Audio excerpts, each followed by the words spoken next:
Good morning. ये हमारी BSc part 2 organic chemistry की क्लास है। इसमें हम पढ़ रहे हैं यूवी एंड विजिबल स्पेक्ट्रोस्कोपी। अब तक हमने इसमें पढ़ा various type of electromagnetic radiations, relation between energy, frequency, wavelength, wave number. Then we studied Lambert Beer law. उसके बाद हमने पढ़ा basics of UV, various types of electronic transitions, chromophores, auxochromes, bathochromic shift, hypsochromic, hyperchromic effect. ये सब चीज हमने पढ़ी अब तक। और अब हम पढ़ रहे हैं इसके बाद spectrum of conjugated dice. Spectrum of conjugated dice का क्या मतलब होता है कि अगर कंजुगेशन हो जाए तो उसका क्या प्रभाव पड़ेगा यूवी स्पेक्ट्रम पर। तो इसको हम ऐसे भी कह सकते हैं, we can call it effect of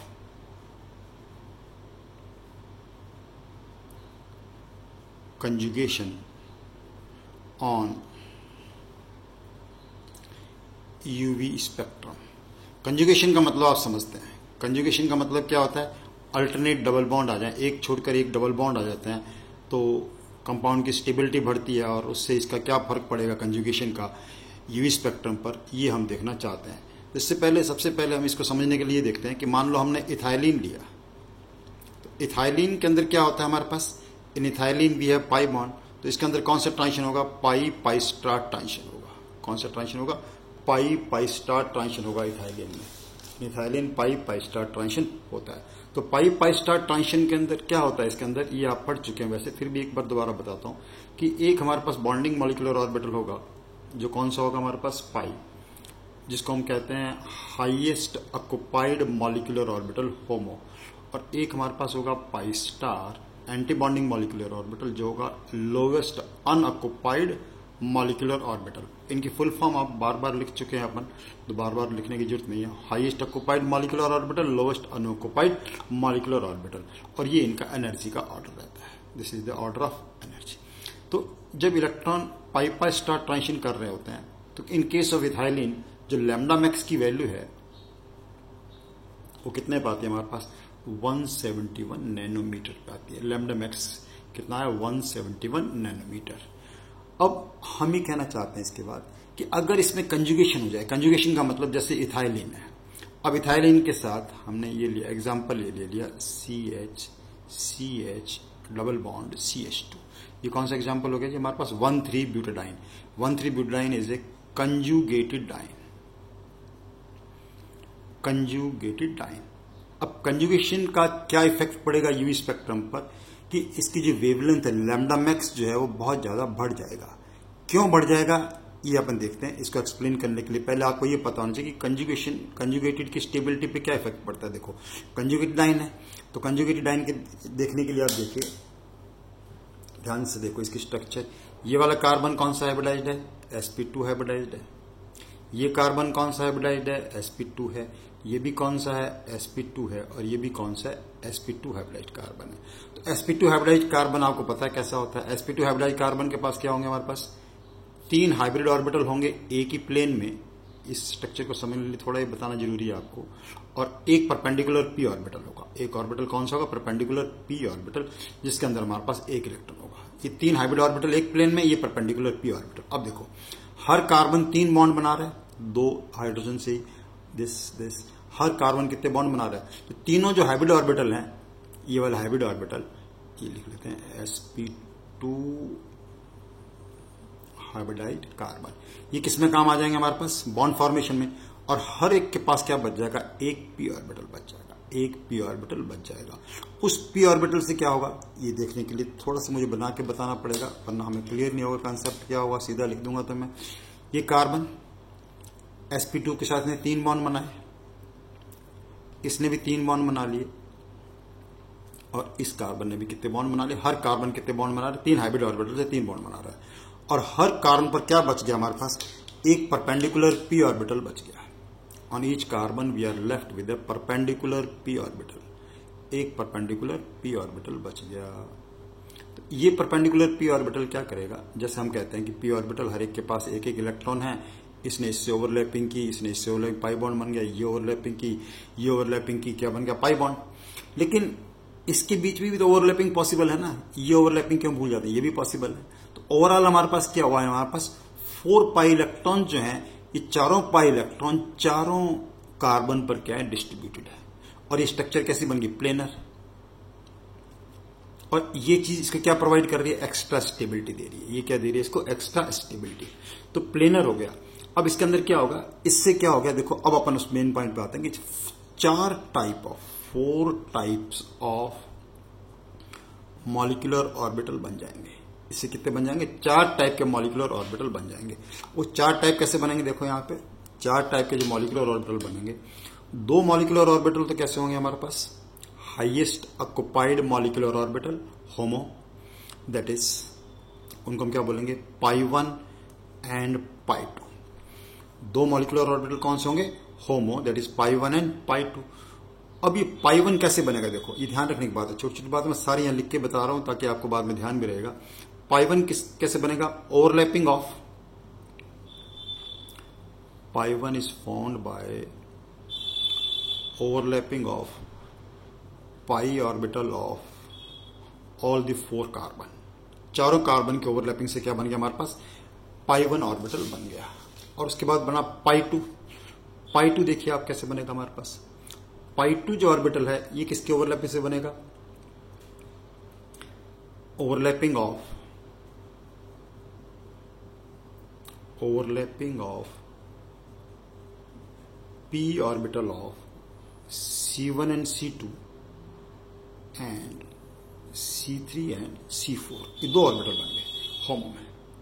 होमो कितने ऑर्बिटल बने, पाई1 एंड पाई2। पाई कैसे बना, ये बहुत जरूरी, ध्यान रखना जरूरी है, मैं सीधा नहीं बता रहा, बिल्कुल थोड़ा पता होना चाहिए। पाई1 ऑर्बिटल किससे बना, ओवर पाई ऑर्बिटल ऑफ चारों का, ये जो पाई ऑर्बिटल चारों कार्बन के, इससे क्या बन गया पाई1। और पाई2 किससे बन रहा है हमारे पास, ये C1 C2 और C3 4, इससे क्या बन रहा है, पाई बॉन्डिकल ऑर्बिटल बन रहा है। अब इसी प्रकार हमारे पास क्या बन जाएंगे, 2 हमारे पास क्या बन जाएंगे, lowest unoccupied molecular orbital, anti bonding molecular orbital. 2 क्या बन जाएंगे, लोवेस्ट अनऑक्युपाइड मॉलिक्यूलर ऑर्बिटल, जिसको हम क्या बोल देंगे, पाई3, एंटी बॉन्डिंग इसलिए स्टार लगा दिया, पाई3 star and पाई4 star, पाई3 star and पाई4 star. Again ये हमें देखना है पाई3 की एनर्जी जो है पाई4 से कम होगी। इस केस में भी ध्यान रखो, पाई1 की जो एनर्जी है that will be less than pi two. इस केस में पाई3 की जो है, पाई3 स्टार की जो एनर्जी है वो पाई4 से क्या होगी, कम। तो पाई3 जो है, पाई3 ये किसकी ओवरलैपिंग से बना, ओवरलैपिंग के बजाय, क्योंकि ये एंटी बॉन्डिंग है तो इसको हम क्या बोल सकते हैं, it is formed by repulsion. Repulsion से बनेगा ये, repulsion between C1 and C2 and C3 and C4। इनके रिपल्शन से क्या बनेंगे, एंटीबॉन्डिंग मॉलिक्यूलर ऑर्बिटल, जिसको हम नाम दिया पाई3। और इसी प्रकार जो पाई4 है, पाई4 ये किससे बन जाएगा,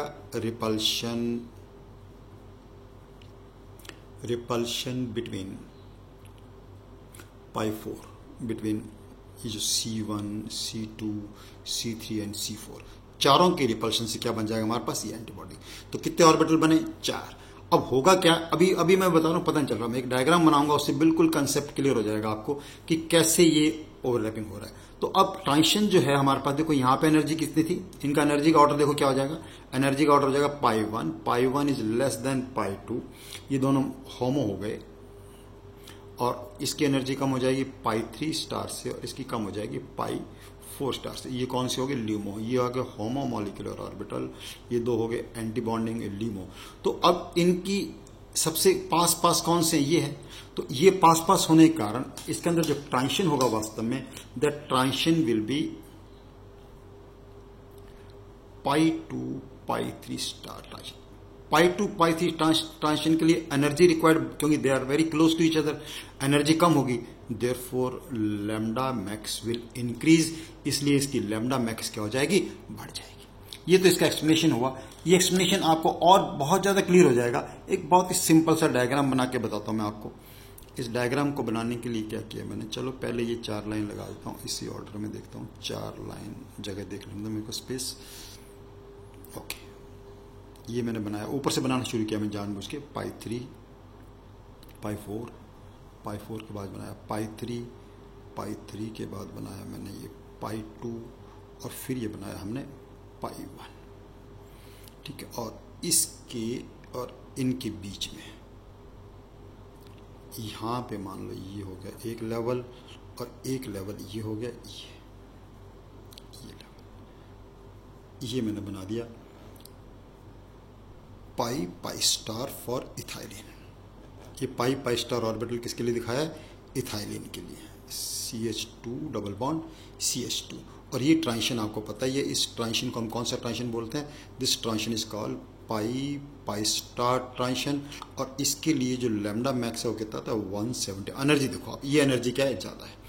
अब अभी मैंने बताया कि अगर हम 1,3 ब्यूटाडाइन लेंगे तो ये डायग्राम हमारे लिए किसके लिए है? It is for 1,3 butadiene. ये 1,3 ब्यूटाडाइन के लिए। अब 1,3 ब्यूटाडाइन में क्या होगा? ये जो दो ऑर्बिटल बनेंगे बॉन्डिंग, और ये दो ऑर्बिटल कौन से बन गए हमारे पास? Anti bonding. एनर्जी का ऑर्डर जरूर दिखाओ डायग्राम में आप। ये एनर्जी का ऑर्डर है सबके लिए, this is the order of energy. ये ऑर्बिटल कौन सा बना? पाई 1। ये कौन सा बना? पाई 2। ये कौन सा बना? पाई 3 स्टार। ये कौन सा बन गया? पाई 4 स्टार। ये देखिए, ये दोनों कौन से बॉन्डिंग मॉलिक्यूलर ऑर्बिटल है? बॉन्डिंग मॉलिक्यूलर ऑर्बिटल, जिसको हम क्या बोल रहे हैं? Highest occupied molecular orbital. ये दोनों कौन से हो गए? एंटी बॉन्डिंग, जिसको हम क्या बोल रहे हैं? Lowest unoccupied molecular orbital, lowest unoccupied energy orbital. अब देखो आप ध्यान से, ये कैसे फॉर्मेशन हुआ ये मैं बता चुका आपको कि पाई 1 कैसे बना, पाई 2 कैसे बना, पाई 3, पाई 4। आप आराम से वीडियो देख के धीरे धीरे देख के सुन सकते हैं, इसको नोट कर सकते हैं कैसे ऑर्बिटल के किसकी ओवरलैपिंग से बना, ये भी आपको पता होना चाहिए। हालांकि बीएससी में इतनी जरूरत नहीं थी आपको ये बताने की किससे बना, डायरेक्ट ये बता सकते थे, लेकिन चलो ठीक है। अब इनकी एनर्जी क्या है? बिल्कुल पास पास है, पाई 2 पाई 3 स्टार। देखो तो ट्रांजिशन जब 1,3 ब्यूटाडाइन लेंगे हम, दो डबल बॉन्ड है, कंजुगेशन में है, तो कंजुगेशन से क्या हुआ ये मैं एक्सप्लेन कर चुका। उस कंजुगेशन के कारण अब जो इसके अंदर ट्रांजिशन होगा 1,3 ब्यूटाडाइन में, the transition will be this. ये ट्रांजिशन हुआ, इस ट्रांजिशन को हम क्या नाम देंगे? पाई 2 पाई 3 स्टार। अब देखो यहां से देखिए ध्यान से, एनर्जी रिक्वायर्ड ज्यादा है, एनर्जी काफी कम है। Energy required for pi 2 pi 3 energy is less, इसके लिए energy required is less, energy बहुत कम चाहिए, बहुत कम चाहिए। Therefore lambda max increase. Lambda max क्या होता है? बढ़ जाता है लैम्डा मैक्स। इसके लिए फॉर एग्जांपल कितना आया था हमारे पास? 217। तो लैम्डा मैक्स इसके लिए था दिस, और इसके लिए था 217 नैनोमीटर। तो ये कंजुगेशन। अब ऐसे कंजुगेशन और बढ़ा ले, मान लो ये तो 1,3 ब्यूटाडाइन लिया है हमने, 1,3,5 हेक्साट्राइन ले लें। जितना कंजुगेशन बढ़ता जाएगा, जितना कंजुगेशन बढ़ता जाएगा, जो हाईएस्ट ऑक्यूपाइड ये मॉलिक्यूलर ऑर्बिटल और लोएस्ट अनऑक्यूपाइड मॉलिक्यूलर ऑर्बिटल के बीच की जो एनर्जी कम होती जाएगी, एनर्जी कम होती जाएगी, तो लैम्डा मैक्स का मान क्या होगा? It is displaced toward higher wavelength, उच्च तरंगदैर्ध्य की ओर विस्थापित होते जाएंगे। ये होता है हमारा effect of conjugation on UV spectrum. बहुत ही इंपॉर्टेंट टॉपिक है आपके लिए, एग्जामिनेशन पॉइंट ऑफ व्यू से इतना इंपॉर्टेंट है कि इसमें अल्टरनेट ईयर क्वेश्चन आपको आता ही रहता है। ये तो काफी इंपॉर्टेंट क्वेश्चन है, बहुत ध्यान से इसको सुने पढ़ें। बहुत ही सिंपल भाषा में मैंने एक बार आपको एक्सप्लेन किया सारा, तो आप बता देंगे कि क्या इफेक्ट होता है इसका। ओके, इसके बाद जो हम करने वाले हैं वो काफी इंपॉर्टेंट होगा, लेकिन मैं जैसा कि हर वीडियो में आपको बताता हूं कि जैसे डायरेक्ट आप ये देखेंगे तो अपने को समझ नहीं आएगा हम क्या कर रहे हैं। पहले सभी वीडियोस आप ऑर्डर में देखें, क्रम से देखें। यूवी स्पेक्ट्रोस्कोपी शुरू किया आपने पढ़ना, तो यूवी का पहले नंबर 1 देखें, फिर नंबर 2, 3, 4, 5, ऐसे कंटिन्यूशन में सभी वीडियोस को देखें तो आपको फायदा होगा। Okay, keep doing your work. Thank you very much.